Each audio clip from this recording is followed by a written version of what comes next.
नमस्कार श्रोता बंधु मु प्रतिमा त्रिपाठी आसंतु आज सृजन सुरभि शुणा प्रतिभा रायंकर याज्ञसेनी उपन्यासर नवम अध्याय। राजपुरोहित धौम्य मो हाथ सह पंच पांडवंकर हाथ को थर थर मिलाइथिले। थर थर करी 5 थर अग्नि को साक्षी रखी मु पंचपति को वरण कली। थर थर करी 5 थर प्रतिज्ञा कली काय मनोवाक्य मु तमर एकांत भावे तमर मु तम पाखरे असत्य आचरण करिबि नाही, अविश्वासी हेबि नाही। सत्य सत्य त्रिबार सत्य। निज मन भितर प्रश्न उठिला, एहा कौन संभव? ए कौन सत्य ना आत्मप्रवंचना? प्रथम थर पई विवाह वेदी रे युधिष्ठिरंकर हाथ सह मो हाथ को पुरोहित मिलाई देले। से दिन रात्रि रे तांक सह मोर प्रथम साक्षात हेबार विधि ताहा ही हेला। पिता स्वतंत्र 5टी उआसरे मोर पंचपतिंकर रहिबार व्यवस्था करिथिले। मधुर मिलन रात्रि पई 5टी केलिकुंजर आयोजन होइथिला। 5 प्रासाद रे स्वतंत्र आडंबर सहकारे। प्रथम रात्रि रे युधिष्ठिरंकु भक्ति जणाइली। तांकु भक्ति छड़ा मु आउ कौन दे पारे। युधिष्ठिर अत्यंत रूपवान, सौम्य शांत चेहरा। प्रथम देखारे सबु विराग धोईगला। प्रकृत रे मो प्रति आकृष्ट हुई से जदि एपड़ी विवाहर आयोजन करिथांती तेबे सेथिरे तांक दोष कौन? दोष तो तांकरी जी नारी देहरे भरीदेले एते रूप ओ यौवन, जी पुरुष दृष्टि रे भरीदेले सौंदर्यर पिपासा। मु तांको प्रणाम जणाइली। से शांत कोमल स्वर रे कहिले, तम मनरे किछि दुख नाही तो द्रुपद नंदिनी? एभली विवाह पई तुमको एक रकम बाध्य करा जाइछि बोली तुमे मते खराब भाबु नाहंत?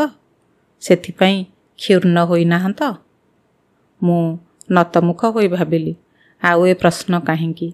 जदिबा मु क्षुर्ण होई थाए एबे उपाय कौन? प्रकाश्य रे कहिली, आपण धर्मराज, आपण जहा करंती ता पछरे किछि धार्मिक विचार थाए। सेथिरे जे क्षुर्ण हुए से धर्म को श्रद्धा करे नाही। मु धर्म यज्ञ कुंडरु जन्म लभिछि, तेणु धर्म प्रति मोर प्रगाढ़ अनुरक्ति। युधिष्ठिर प्रफुल्ल दिसिले। छोट शिशुर सरस मुह भଳି तांकर कोमल मुहटी निष्पाप सौंदर्य अनुपम दिसिला। अत्यंत आदर रे से कहिले, याज्ञसेनी, तमर जन्म वृत्तांत शुणिबा दिन ठारू मु तम प्रति आकृष्ट होइथिली। मु जानिथिली तम बिना धर्म रक्षा संभव नुहे। सेथिपई तमको आपणार करिबाकू हेला। अग्नि को साक्षी रखी तमे जे मते विवाह करिछ सेतिकी यथेष्ट, आउ मोर किछि लोड़ा नाही। तमे अर्जुनर प्राप्य, से तमको जय करिछि, तेणु तमे ता सह प्रकृत संसार गढ़िबारे मोर आपत्ति नाही। आम भितरे एई पवित्र संपर्क थाउ। एथिरे मांकर वाक्य भी अन्यथा हेब नाही। तम नारीत्वर भी अपमानना हेब नाही। अन्य भाई माने मो कथारे सम्मत हेबे। एथिरे तमर मत कौन? मु राग अपमान रे जर्जरिता हेली। तीव्र दृष्टि रे युधिष्ठिरंकु चाहि कहिली, आपण धर्मराज बोलाई पूजा पाइबे, आउ मु सारा जीवन असत्य जीवन काटी पाप अर्जन करिबी। अग्नि को साक्षी रखी स्वामी को विवाह करिबा परे केवल जनक प्रति ही स्त्रीर कर्तव्य करिबी, आउ अन्य मानक सह स्त्री भूमिका रे मिथ्या अभिनय करिबी। मोते दुनिया असती कहि पारे, मात्र स्वामी पाखरे सारा जीवन असत्य ओ अविश्वस्त जीवन काटिबार ग्लानि मु काहेकि भोगिबी? युधिष्ठिर बोधुए एमिति उत्तर मोठारु आशा करिथिले। मधुर स्वर रे से कहिले, तम पाई काहा मनरे बा प्रलोभन नाही, किंतु आम 5 जन को संतुष्ट करिबा सहज कथा नुहे। आम 5 जनकर 5 प्रकार रुचि, 25 प्रकार प्रवृत्ति। मु जहा भल पाए समस्ते ताहा भल पाइबा स्वाभाविक नुहे। तुमको मु जेमिति देखिबाकू चाहे समस्ते तुमको सेपरि देखिबाकू चाहिबेनी। मु जदि तुमको कहे मंदिर को जीवा पई, भीम कहिब पाकशाला को जीवा पई, अर्जुन कहिब मृगयारे जीवा पई, नकुल अश्वपृष्ठरे बसी वन विहार करने चाहिए ସହଦେବ କହିବ ନିବୃତ ଗୃହାଙ୍ଗନରେ ବସି ଆକାଶର ତାରାକୁ ନୀରବରେ ଗଣନା କରି ଆଗତ ଭବିଷ୍ୟତର ସ୍ୱପ୍ନ ଦେଖିବା ପାଇଁ। ସେତେବେଳେ ତମେ କ'ଣ କରିବ? କାହାର ହେବ? କାହା କଥା ମାନିବ? ମୁଁ ପ୍ରକୃତ ଚିନ୍ତାରେ ପଡ଼ିଯାଇଥାଏ। ମାତ୍ର ସେ କଥା ପ୍ରକାଶ ନ କରି କହିଲି, ଆପଣ ଯାହା ଆଜ୍ଞା ଦେବେ ତାହା ହିଁ ପ୍ରଥମେ କରିବି, କାରଣ ଆପଣଙ୍କର ଆଜ୍ଞା ଅନ୍ୟ ଭାଇମାନେ ମଧ୍ୟ ପାଳନ କରନ୍ତି। ଯୁଧିଷ୍ଠିର ଆନ୍ତରିକତା ଭରା ସ୍ୱରରେ କହିଲେ, କଥାଟା ଏତେ ସହଜ ନୁହେଁ ଯାଜ୍ଞସେନୀ। ତମେ ଏଥିରେ କଷ୍ଟ ପାଇବ। ପୁରୁଷର ପ୍ରକୃତି ତମେ ଜାଣ ନାହିଁ। ତାର ପ୍ରିୟ ପଦାର୍ଥ ଉପରେ ଅନ୍ୟ କାହାର ଅଧିକାରକୁ ସେ ବରଦାସ୍ତ କରେ ନାହିଁ। ତମେ ତ ସହଜେ ସମସ୍ତଙ୍କର ପ୍ରିୟତମା। ଆମେ କେହି ଜଣେ ହେଲେ ତମକୁ ମୁହୂର୍ତ୍ତଟିଏ ମଧ୍ୟ ପାଖରୁ ଅନ୍ତର କରିବାକୁ ଚାହିଁବୁନି। କାହା ପ୍ରତି ତମର ସାମାନ୍ୟତମ ଅବହେଳାକୁ ବରଦାସ୍ତ କରିବୁନି। ସେତେବେଳେ ଅବସ୍ଥା କ'ଣ ହେବ ଭାବି ଦେଖିଛ? କଥାଟା ମୁଁ ଭାବିଛି, ଥରେ ନୁହେଁ ଅନେକ ଥର। କିନ୍ତୁ ମୋ ଭାବନାର କି ମୂଲ୍ୟ? ମାତା କୁନ୍ତୀଙ୍କର ବଚନ ରକ୍ଷା କରିବା ପାଇଁ ମୁଁ ତ ନିଜକୁ ଆହୁତି ଦେଇଛି। ରାଗ ହେଲା ଯୁଧିଷ୍ଠିରଙ୍କ ଉପରେ। ସବୁ କଥା ଆରମ୍ଭ କରିଛନ୍ତି ସେ, ଅଥଚ ଆଜି ଏଭଳି ସଫେଇ ଦେଉଛନ୍ତି କାହିଁକି? ସେ ଜାଣନ୍ତି ଆଉ କିଛି ବି ବଦଳିବ ନାହିଁ। ତା ସତ୍ତ୍ୱେ ଏ ଅଯଥା କଥାର ଅବତାରଣା କାହିଁକି? ମୁଁ ସ୍ଥିର କଣ୍ଠରେ କହିଲି, ମୋ ପାଇଁ ଅନ୍ତତଃ ଆପଣମାନଙ୍କର କିଛି କଷ୍ଟ ହେବ ନାହିଁ। ସମସ୍ତେ ମୋତେ ସମ୍ପୂର୍ଣ୍ଣ ଭାବେ ପାଇବେ କଥା ଦେଉଛି। କୃଷ୍ଣା ଧରିତ୍ରୀ ପରି ସର୍ବସହା ନୁହେଁ, କିନ୍ତୁ କୁଟିଳତା ବା ଅବିଶ୍ୱସ୍ତତାକୁ ମଧ୍ୟ ସେ ଘୃଣା କରେ। ମୋର ଏହି ଉତ୍ତରକୁ ଯୁଧିଷ୍ଠିର ଯେମିତି ଅପେକ୍ଷା କରିଥିଲେ। ବିନା ବାକ୍ୟ ବ୍ୟୟରେ ଏଥର ସେ ମୋ କାନ୍ଧରେ ହାତ ରଖି କହିଲେ, ଆସ ଯାଜ୍ଞସେନୀ, ମୋ ଜୀବନର ଧର୍ମଯଜ୍ଞରେ ଅଂଶୀଦାର ହୋଇ ଏଥର ମୋର ଧର୍ମପତ୍ନୀ ହୁଅ। ମୋ ଜୀବନରେ ତମେ ହିଁ ଆଦ୍ୟା ନାରୀ। ମୁଁ ନିଜକୁ ଦୃଢ଼ ମନେ କଲି। ଧର୍ମରାଜ ଯୁଧିଷ୍ଠିରଙ୍କର ଧର୍ମପତ୍ନୀ ହେବା ପାଇଁ ଆର୍ଯ୍ୟାବର୍ତ୍ତର କେତେ ରାଜକନ୍ୟା ତପସ୍ୟା କରିଥିବେ। ମୁଁ ତାଙ୍କୁ ପାଇଛି ବିନା ତପସ୍ୟାରେ। କିନ୍ତୁ ମୁଁ ଏବେ ମଧ୍ୟ ଅର୍ଦ୍ଧକୁମାରୀ। ମୋର ବିବାହ ଆହୁରି ବି ଶେଷ ହୋଇନାହିଁ। ଅଗ୍ନିକୁ ସାକ୍ଷୀ ରଖି ଆହୁରି 4 ପତିଙ୍କୁ ମୁଁ ବରଣ କରିବି। ତା ପୂର୍ବରୁ ନିଜର କୁମାରୀତ୍ୱକୁ ବଳି ଦେବା ମୋ ପକ୍ଷେ ଉଚିତ ହେବ ନାହିଁ।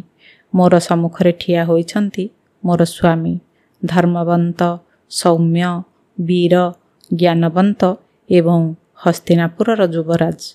ଆଜି ମୋର ପ୍ରଥମ ମିଳନ ରାତ୍ରି। ମାତ୍ର ମୁଁ ନିଜକୁ ତାଙ୍କ ପାଦରେ ସମର୍ପି ଦେଇପାରୁନାହିଁ। ପଞ୍ଚପତିଙ୍କ ସହ ଥର ଥର କରି ବିବାହ ଶେଷ ହେବା ପର୍ଯ୍ୟନ୍ତ ମୋତେ ମୋର କୁମାରୀତ୍ୱକୁ ଅକ୍ଷୁର୍ଣ୍ଣ ରଖିବାକୁ ହେବ।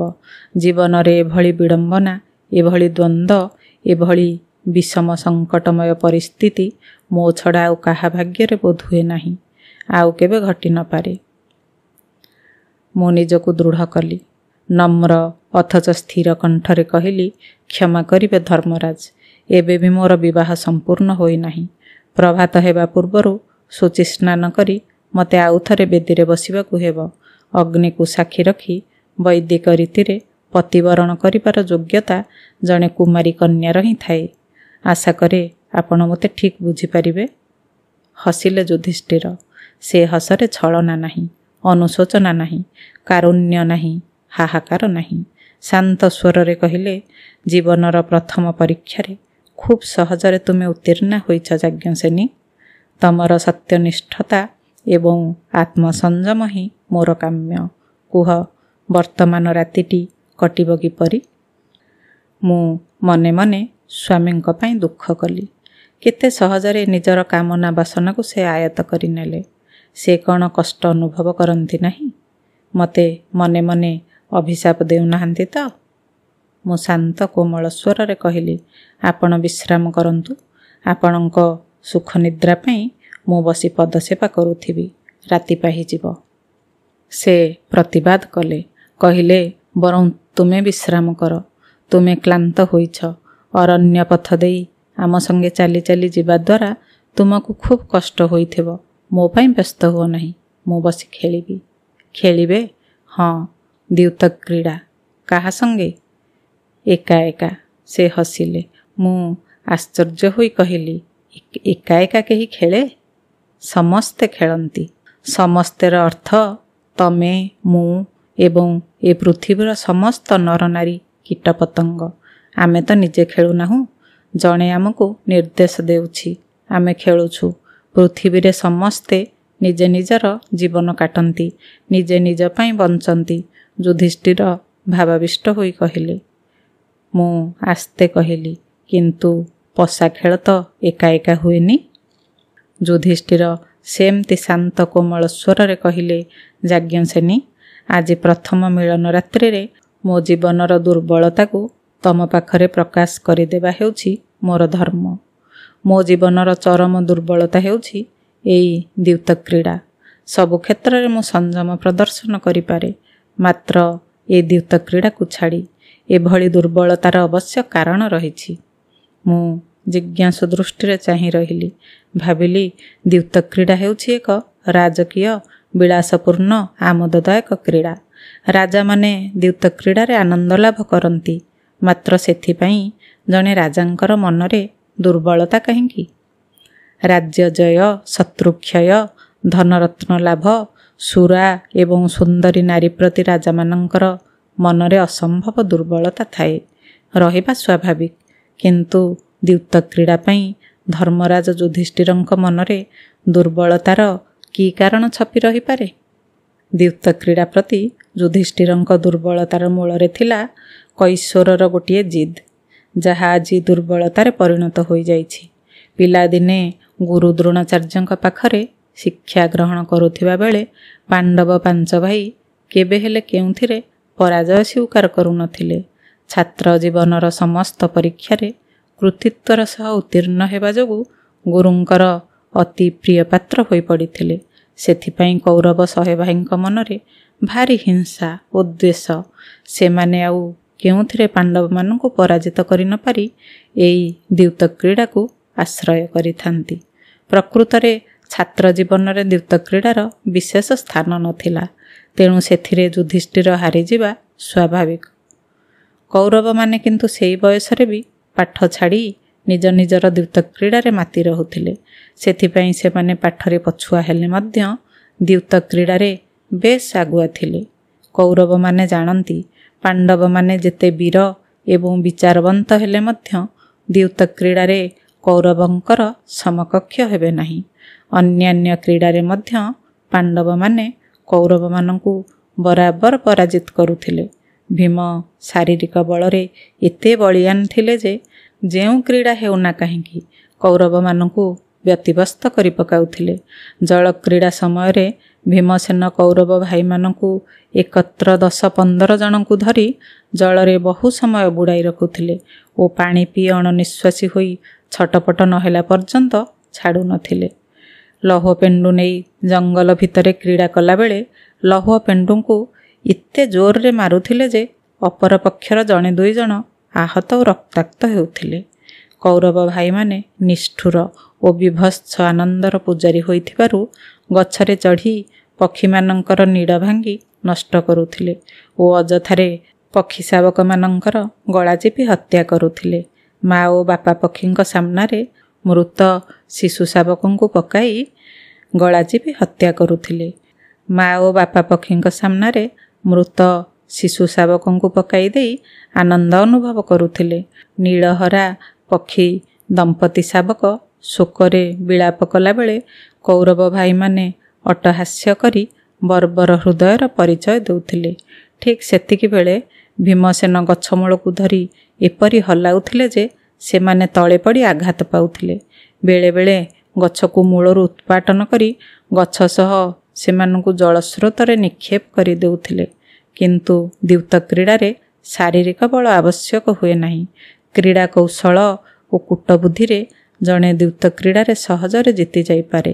ସେଥିପାଇଁ କୌରବ ଭାଇମାନେ ପାଣ୍ଡବ ଭାଇମାନଙ୍କୁ ଛୁଟି ଦିନମାନଙ୍କରେ ପ୍ରତିଯୋଗିତାମୂଳକ ଦ୍ୟୁତ କ୍ରୀଡ଼ା ପାଇଁ ଆହ୍ୱାନ କରନ୍ତି ଓ ଭୀମସେନ ସମେତ ଅନ୍ୟ ଭାଇମାନେ ସେମାନଙ୍କ ସହ ଦ୍ୟୁତ କ୍ରୀଡ଼ା କରିବା ପାଇଁ ଆଗ୍ରହ ପ୍ରକାଶ କରନ୍ତି ନାହିଁ।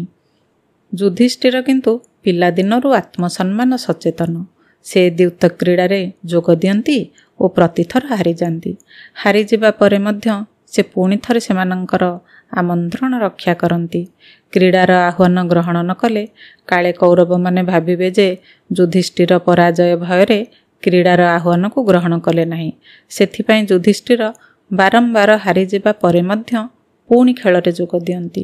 ଦ୍ୟୁତ କ୍ରୀଡ଼ାରେ ପାରଙ୍ଗମତା ଲାଭ କରି ଦିନେ ନା ଦିନେ କୌରବମାନଙ୍କୁ ପରାଜିତ କରିବେ ବୋଲି ମନେ ମନେ ଚିନ୍ତା କରନ୍ତି। ସେଇ ଜିଦ୍ରେ ସେ ସମୟ ପାଇଲେ ଏକା ଏକା ବସି ଅଭ୍ୟାସ କରନ୍ତି। ଫଳରେ ଦ୍ୟୁତ କ୍ରୀଡ଼ା ତାଙ୍କ ଜୀବନର ଗୋଟାଏ ସଉକରେ ପରିଣତ ହୋଇଯାଏ। ଦ୍ୟୁତ କ୍ରୀଡ଼ା ପ୍ରତି ତାଙ୍କ ମନରେ ଗୋଟାଏ ଅହେତୁକ ଦୁର୍ବଳତା ବି ଆସିଥାଏ। ସେ ଯେତେବେଳେ ସମୟ ପାଆନ୍ତି ଏକା ଏକା ବସି ଦ୍ୟୁତ କ୍ରୀଡ଼ା କରିବାରେ ଆନନ୍ଦ ପାଆନ୍ତି। ଏପରିକି ସେ ଦ୍ୟୁତ କ୍ରୀଡ଼ାରେ ଜିତିବା ଓ ହାରିବା କଥାଟାକୁ ଗୋଟାଏ ରାଜକୀୟ ସମ୍ମାନ ଭାବରେ ଗ୍ରହଣ କରି ନେଇଛନ୍ତି। ସତେବା ଦ୍ୟୁତ କ୍ରୀଡ଼ାରେ ଜୟ ବା ରାଜ୍ୟ ଜୟ ଏକା କଥା। କୈଶୋରର ସେଇ ପରାଜୟ ଗ୍ଲାନି ତାଙ୍କ ଭିତରେ ଗୋଟାଏ ଅବୁଝା ଝୁଙ୍କ ହୋଇ ରହିଯାଇଛି। ସବୁ ଶୁଣି ମୁଁ ଭାବିଲି ପ୍ରତ୍ୟେକ ମଣିଷର କିଛି ନା କିଛି ଜିଦ୍, ଦୁର୍ବଳତା, ଝୁଙ୍କ ଏବଂ ବଦଭ୍ୟାସ ଅଛି। ସେଇ ତୁଳନାରେ ଯୁଧିଷ୍ଠିରଙ୍କର ଏଇ ନିରୀହ ଜିଦ୍ଟି ନିଶ୍ଚୟ କ୍ଷମଣୀୟ। ହସ୍ତିନାପୁରର ଭାବି ସମ୍ରାଟଙ୍କର ଆହୁରି କେତେ କେତେ ଭୟଙ୍କର ଜିଦ୍ ସବୁ ଥାନ୍ତା।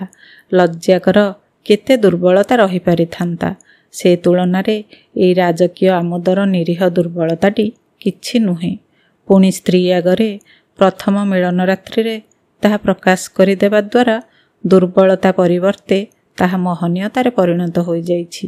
ସ୍ତ୍ରୀ ଆଗରେ ନିଜ ଜୀବନର ସାମାନ୍ୟତମ ଦୁର୍ବଳତାକୁ ମଧ୍ୟ ପ୍ରକାଶ କରିବା ପାଇଁ ହସ୍ତିନାପୁରର ଭାବି ସମ୍ରାଟ ଯେ ବାଧ୍ୟ, ଏପରି କିଛି ନିୟମ ତ ନାହିଁ। ସେ ଦୃଷ୍ଟିରୁ ଯୁଧିଷ୍ଠିର ଜଣେ ଆଦର୍ଶ ସ୍ୱାମୀ। ମୁଁ ତାଙ୍କର ପଦବନ୍ଦନା କରି ପ୍ରଣାମ ଜଣାଇଲି। ସେ କୋମଳ କଣ୍ଠରେ ଆଦେଶ ଦେଲେ, ବିଶ୍ରାମ କର ରାଜନନ୍ଦିନୀ। ପ୍ରଭାତ ହେବା ପୂର୍ବରୁ ମୁଁ ତମର ନିଦ୍ରାଭଙ୍ଗ କରିଦେବି। ମୁଁ ତ ଆଜି ଆଦୌ ଶୋଇପାରିବି ନାହିଁ। ତମକୁ ଲାଭ କରିବାର ଆନନ୍ଦ ମୋ ଆଖିରୁ ନିଦ୍ରାହରଣ କରି ନେଇଛି। ମୁଁ ଏକା ଏକା ଖେଳିବି। ପୁଣି 4 ଦିନ ପରେ ତମ ସଙ୍ଗେ ମୋର ଯେତେବେଳେ ଦେଖା ହେବ ସେତେବେଳେ କିନ୍ତୁ ମୁଁ ଆଉ ଏକା ଏକା ଖେଳିବି ନାହିଁ। ସେ ମୋତେ ଚାହିଁ ହସିଲେ ଏବଂ ମୋ ମନ ଭିତରେ ଶକ୍ତି ସଞ୍ଚୟ କରୁଥିଲି। ଅଭିନୟର ପ୍ରଥମ ରଜନୀ ପାହି ଆସୁଥିଲା। ଅଭିନୟର ଦ୍ୱିତୀୟ ରଜନୀ। ମୋତେ ଘଟ ପରିବର୍ତ୍ତନ କରିବାକୁ ହୁଏ ନାହିଁ ସତ, କିନ୍ତୁ ବ୍ୟକ୍ତିତ୍ୱ ପରିବର୍ତ୍ତନ କରିବାକୁ ହୁଏ। ରୂପାନ୍ତରିତ ହେବାକୁ ହୁଏ। ରୂପାନ୍ତରର ଅର୍ଥ ତ ଅଭିନୟ। ଭୀମସେନ ଯୁଧିଷ୍ଠିରଙ୍କ ଠାରୁ ଭିନ୍ନ। ରୂପ, ଗୁଣ, ଆଚାର, ବ୍ୟବହାର ଏବଂ ବାର୍ତ୍ତାଳାପ ସବୁଥିରେ ସେ ଅନ୍ୟ ଭାଇମାନଙ୍କ ଠାରୁ ସ୍ୱତନ୍ତ୍ର। ବାସର ଗୃହରେ ପ୍ରବେଶ କରିବା ମାତ୍ରେ ମୋ ହାତକୁ ବଢ଼ାଇ ଦେଲେ ତାଙ୍କର ଶିରସ୍ତ୍ରାଣ, ପୋଷାକ ଏବଂ ଅଳଙ୍କାର। କହିଲେ, ଏଣିକି ଏସବୁ ତମର କାମ।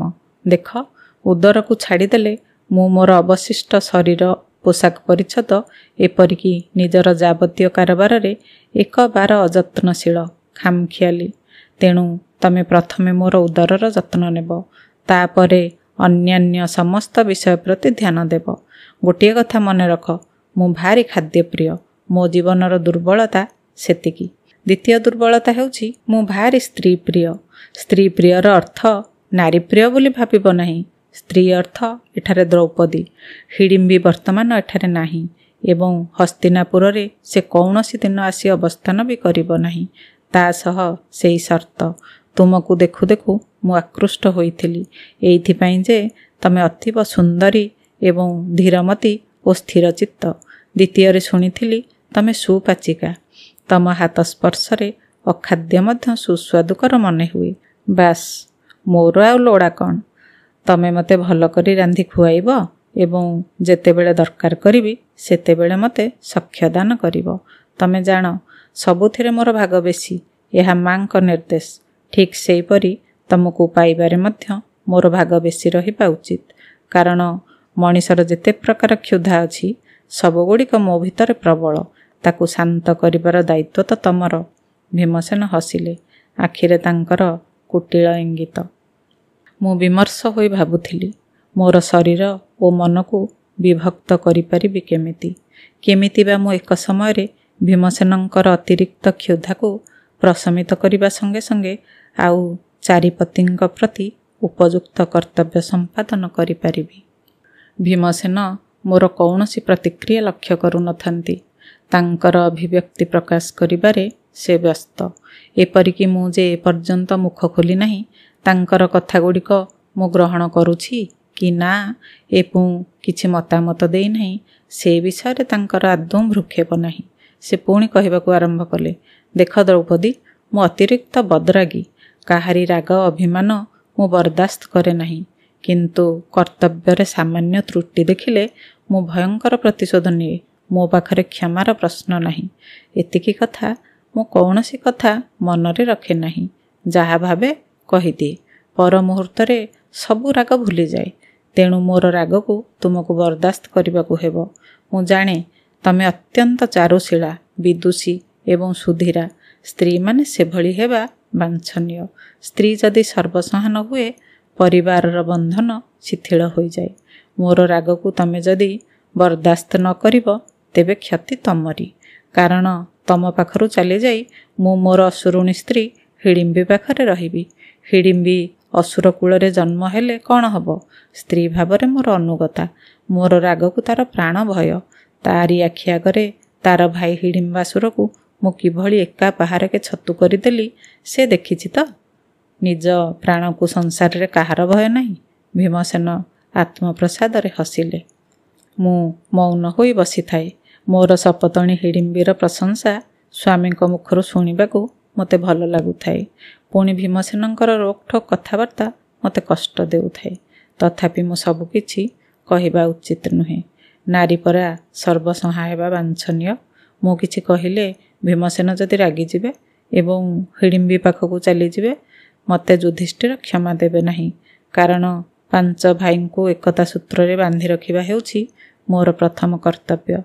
ଭୀମସେନ ଯଦି ହସ୍ତିନାପୁର ତ୍ୟାଗ କରିବେ, ପାଣ୍ଡବମାନେ କୌରବମାନଙ୍କର ଅନ୍ୟାୟ ଅତ୍ୟାଚାର ବିରୋଧରେ ସ୍ୱର ଉତ୍ତୋଳନ କରିବେ କାହା ବଳରେ? ପର ମୁହୂର୍ତ୍ତରେ ମୁଁ ଭାବିଲି, ଭୀମସେନଙ୍କ ରାଗ ଏବଂ ଅସନ୍ତୋଷ ଭୟରେ ମୁଁ ଯଦି ସମସ୍ତଙ୍କ ଅପେକ୍ଷା ବେଶୀ ସମୟ ଭୀମସେନଙ୍କ ପାଇଁ ବ୍ୟୟ କରେ, ବେଶୀ ଆଗ୍ରହ, ବେଶୀ ଯତ୍ନ ଭୀମସେନଙ୍କୁ ପ୍ରଦର୍ଶନ କରେ, ତେବେ ଅନ୍ୟ ସମସ୍ତ ସ୍ୱାମୀ ମୋ ପ୍ରତି ବିମୁଖ ହେବେ ତଥା ଭୀମସେନଙ୍କ ପ୍ରତି ସେମାନଙ୍କର ବିରାଗ ଭାବ ଜାତ ହେବ। ଅବଶେଷରେ ସେହି କାରଣ ଯୋଗୁଁ ପାଣ୍ଡବମାନଙ୍କ ଭିତରେ ଏକତା ନଷ୍ଟ ହେବ। ସେତେବେଳେ ମଧ୍ୟ ମୋର ନିଷ୍କୃତି ନାହିଁ। ମୋର ତେବେ କ'ଣ କରିବା ବାଞ୍ଛନୀୟ ହେବ? ମୋ ଦ୍ୱନ୍ଦ୍ୱର ଅବସାନ କାହିଁ? ଭୀମସେନ ମୋର ପଣତକୁ ଟାଣିଦେଇ ଉପହାସ କଲେ, ହେ, ଏମିତି ମାଟିର ମୂର୍ତ୍ତି ଭଳି ଚୁପ୍ ହୋଇ ବସିଛ କ'ଣ? ସେସବୁ ମୋ ପାଖରେ ଚଳିବନି। ବିଦୁଷୀ ନାରୀମାନେ କାଳେ ସ୍ୱଳ୍ପ କଥା କହନ୍ତି, କିନ୍ତୁ ମୋର ସ୍ତ୍ରୀ ବିଦୁଷୀ ହେବା ଦରକାର ନାହିଁ। ସ୍ତ୍ରୀ ଲୋକମାନେ ବିଦୁଷୀ ହେବାରେ କି ଲାଭ? ସେମାନେ ସୁନ୍ଦରୀ ହେଲେ ହିଁ ଯଥେଷ୍ଟ। ମୁଁ ଚାହେଁ ମୋ ସ୍ତ୍ରୀ ଭଲ ରାନ୍ଧିବ, ଭଲ ସେବା କରିବ, ମୋ ସଙ୍ଗେ ହସିବ, କଥା କହିବ, ଗୀତ ଗାଇବ। ମୁଁ ଯାହା କହିବି ସାଙ୍ଗେ ସାଙ୍ଗେ ଆଜ୍ଞା ପାଳିବ। ବୁଝିଲ? ନହେଲେ ଚାଲିଲି ମୋ ହିଡ଼ିମ୍ବି ପାଖକୁ। ସେ ମୋ ବାଟ ଚାହିଁ ବସିଛି। ମୁଁ ଆଜ୍ଞା ଦେଲେ ସେ ମୋର ମନୋରଞ୍ଜନ ପାଇଁ ମୋ ସାମ୍ନାରେ ନୃତ୍ୟ ବି କରେ। ତମେ ତା ଭଳି ହୋଇପାରିବ? ଦେଖ, ସେମିତି ମୁହଁ ଭାରି କରି ବସ ନାହିଁ। ସ୍ତ୍ରୀମାନଙ୍କର ସେପରି ମୁହଁ ଦେଖିଲେ ମୋର ମଥାକୁ ପିତ୍ତ ଚହଟିଯାଏ। ବାସ୍, ଡରିଗଲ ଏତିକିରେ? ଭୀମସେନ ହୋ ହୋ ହୋଇ ହସିଲେ। ଆନନ୍ଦରେ, କୌତୁକରେ ସେ ଉଲ୍ଲସିତ ହେଉଥାନ୍ତି, କିନ୍ତୁ ମୋ ଆଖି କୋଣରେ ଅଶ୍ରୁ ଛଳ ଛଳ କରୁଥାଏ। ଭାବୁଥାଏ, ଏ କି ବିଷମ ପରୀକ୍ଷା। ଯୁଧିଷ୍ଠିରଙ୍କର ବିଦୁଷୀ ପତ୍ନୀ ଆବଶ୍ୟକ, ଯିଏ ଧର୍ମ ଅଧର୍ମ ବିଚାର କରିପାରୁଥିବ, ଧର୍ମ ପାଇଁ ଜୀବନର ଶ୍ରେଷ୍ଠ ବସ୍ତୁକୁ ଉତ୍ସର୍ଗ କରିପାରୁଥିବ, ଶାସ୍ତ୍ର ପୁରାଣ ବେଦର ସାରମର୍ମ ବୁଝି ତାକୁ ଜୀବନର ପ୍ରତି ପଦେ ପଦେ ପାଳନ କରୁଥିବ। ଭୀମସେନଙ୍କ ରୁଚି ଠିକ୍ ବିପରୀତ। ପୁଣି ଅନ୍ୟ 3 ପତିଙ୍କର ରୁଚି କେମିତି ହୋଇଥିବ କିଏ ଜାଣେ? ପଞ୍ଚଭୂତ ଶରୀରରେ ମୋତେ ଏଇ 5ଟି ବ୍ୟକ୍ତିତ୍ୱର ଅଧିକାରିଣୀ ହେବାକୁ ହେବ। ଏହା କ'ଣ ସମ୍ଭବ? ଦ୍ୱନ୍ଦ୍ୱର ଅବସାନ ହୋଇନି, ରାତ୍ରିର ଅବସାନ ହେଲା। ଶ୍ରୋତାବନ୍ଧୁ, ଯାଜ୍ଞସେନୀ ଉପନ୍ୟାସର ଏହି ଅଧ୍ୟାୟଟି ଆପଣମାନଙ୍କୁ କେମିତି ଲାଗିଲା ଦୟାକରି ମତାମତ ଜଣାଇବେ ଏବଂ ଚ୍ୟାନେଲଟିକୁ ସବସ୍କ୍ରାଇବ୍ କରିବାକୁ ଭୁଲିବେ ନାହିଁ। ରହୁଛି, ନମସ୍କାର।